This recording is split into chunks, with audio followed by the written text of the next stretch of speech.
coming up, March 22. Moving up a division, feeling extremely energized, feeling great, feeling strong.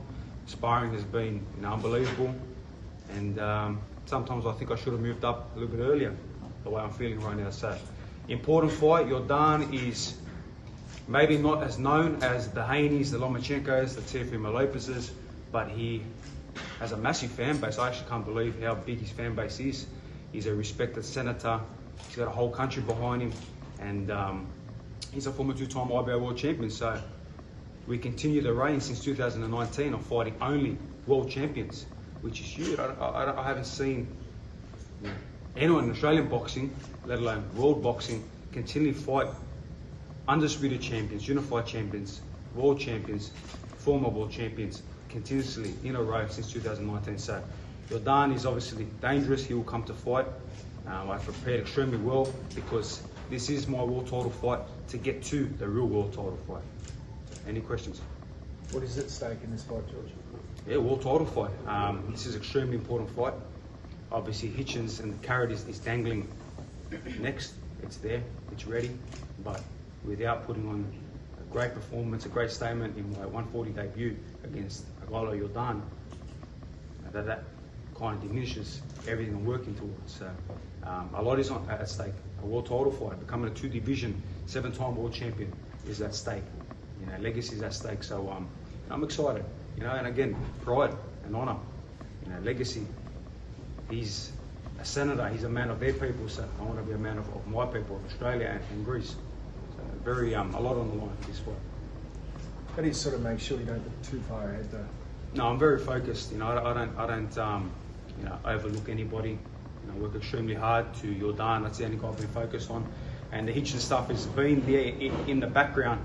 But Yordan is the only guy I've got in front of me. He's the only guy I see right now. And like I said, this is like a world title eliminator. This is unofficial world title eliminator. And it's the same thing when I beat Lee Selby. Of course, you could see a Lopez fight, possible, Lomachenko or Lopez at that stage. It's the same thing. You got them, it motivates you even more. But the man in front of me is dangerous and he's the guy I've got to beat. How different do you feel in the weight going up? I feel good, I feel strong. My dietitian is extremely happy, and like I said, I should have made the move maybe 1 or 2 fights ago, because that coming down in weight, cutting off muscle, it does slow you up, it does affect your performance, and I feel fantastic at this weight. Great move, and like I said, I'm coming straight into a division at 140, which is red hot. The #1 guy there, I've already beat him up. The other guys there we have fought, and you got world champions all calling me out as well. So it's a good time to come into the 140 division and feel great. You mentioned that statement. How important is it to get that, and how do you see it going? What's a successful night out in the office for you? Yeah, I want to knock this guy out. Obviously, we've got a fantastic game plan, being orchestrated by my lead coach Anton, and great sparring. I want to give big respect to Hass Hamden, who's tremendous, upcoming Australian fighter. Very similar to Yordan. It's going to be great work, and I'm just ready for this fight. I know how important it is, and a statement has to be made. I haven't been able to make that big statement since the Lopez fight because I've been fighting the best of the best, and it's always hard to make a statement when you're fighting guys like Haney and Lomachenko. But this will be a statement in this fight. I will knock this guy out. They say he's a knockout puncher, knockout artist. Well, I'm going to show what I am at 140 now. George, Adriana and Peter from the Greek era, what would you say to the Greek fans, because they love you? Yes, for me, I'm very proud of where I'm born in Australia. I represent both flags with all my heart. My Greek heritage is extremely important to me. We've seen the turnout of the Greek fans, in Melbourne and in Perth, and I'm expecting the same thing here in Sydney. United all together, from all the states coming together with all the Australians, all the Greeks, and everyone else that is supporting me. It means the world, and you can see I've got the Greek flags there with my obviously my religion there as well, and it means the world. That's what I fight for, to keep bringing not only the legacy for my career, but bringing honour to both countries. That's why they love you. That's why I love them too. How different is it fighting in Sydney in terms of your prep, mate? It's been a while. Yeah, it's been good. Obviously, training camp, all here in my gym, everything is familiar. I don't have to travel. I'm not really liking obviously the playing scenarios at the moment. So I'm happy to just be in my own state and have everything accessible that I need, that I'm used to, that I'm familiar with. Obviously, I'm not living at home. I have another little apartment that I'm living in, so I'm making sure fighter life, warrior life, prepared for whatever I've got to do in this fight, and then family, obviously, is the other corner of my life. So it's great to be here in Sydney. I know the fans are going to be all behind it. 8 years in the making. The last time was against Brandon Ogilvie at Luna Park. We sold that out, so I'm expecting the same thing. When did you move out of home? Like, is that? A few weeks ago now, yeah. But look, I still, I'm a father and an example. I had big sparring yesterday, but prior to the sparring, my daughter had her Oztag Grand Final, and I haven't been able to go to watch any of her games. And I said, look, I'm going to make the effort to be there to watch my daughter.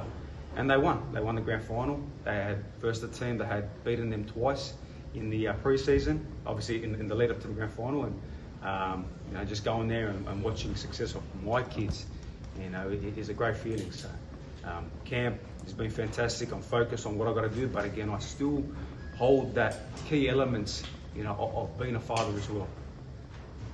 Feel any pressure in this fight, George? There's a lot on the line. It's a big card, big event.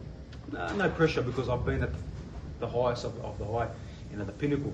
When you look at Australian boxing, who's been able to do what I've been able to do and fight these guys that I've been fighting. So no pressure. I know it's at stake. It motivates me, drives me, that extra bit.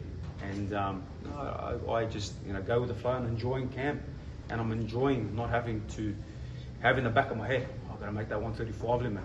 It's brought a lot of energy into the camp, a lot of fun, and I'm enjoying every bit of it. I can't wait. Good card as well. Some good fighters on the card. Yeah, fantastic card. Obviously, 2 world champions, obviously female fights, which is fantastic to see the female sport continually grow, especially here in Australia. Again, you've got Imam Katayev, who's an absolute wrecking machine, knockout machine, best light heavyweight in Australia, top 5 in the world, soon to be world champion, managed by JKSM agents, trained by Anton Kadushin, and the guy is serious. This guy, bring him in so you guys can start to see who he is. Imam Katayev, this guy is going to be future world champion. So. Just to understand who he is, he's a 2020 bronze Olympic medalist. He should have been a gold medalist. He's an absolute wrecking machine, and he's the next future light heavyweight champion of the world. They call him Better Beef number 2. So his English is getting better, but Imam Katayev number one Imam Katayev, that's right. He's fighting Duval Palacio, all right, from Argentina, because nobody else would fight him in Australia. I went to all the top 5 guys in Australia, and he's number 2 rated in the Australian rankings. No one would fight him. They all said no. Doesn't matter how much money you threw at them, they said no. I was even happy to do side bets with any of them, $100,000. They beat him, 100 grand. None of them will step up. No problem. So Imam Katayev, that's the name, and he's fighting a 10-rounder on George's undercard. So the thing is, if you miss, you've got to get out there and watch him fight. This boy can bang, and he can hurt, and he hurt everyone he's fought so far. 9 knockouts, he's hurt them all. And Palacio's in a world of trouble. Yes. What is Palacio going to? What's going to happen to Palacio, Imam, on March 22nd? I think Destroy him. He's good opponent, but I need world championship. But Yes, we're going to get there. I go. Yeah. Yes. See, he wants to get there real quick. You're going to get there, trust me. One step at a time. How do you get in there, Jim? What's next after he gets past this fight? Well, look, obviously, we got him a good fight when you fought back home in Chechnya against Junior Menendez, the Cuban. That was a big step up. Look what he did to Menendez. 3 rounds. Made him look like an amateur. So once again, couldn't get anyone from Australia. Obviously, some of the guys that are rated in the top 5.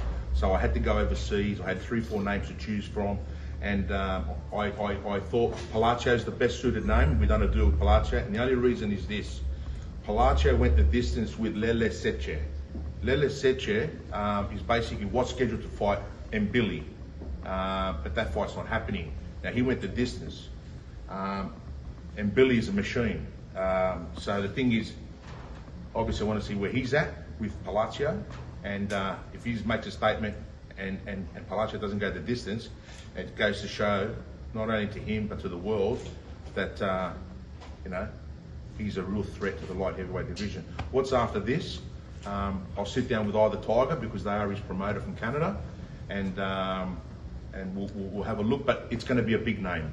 It's going to be a big step up name because that's what he wants.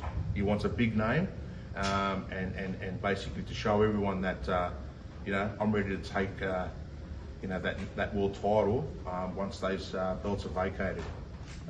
So first of all, Duval Palacio, George Kambosos, Daud Yordan. That's all we're focused on.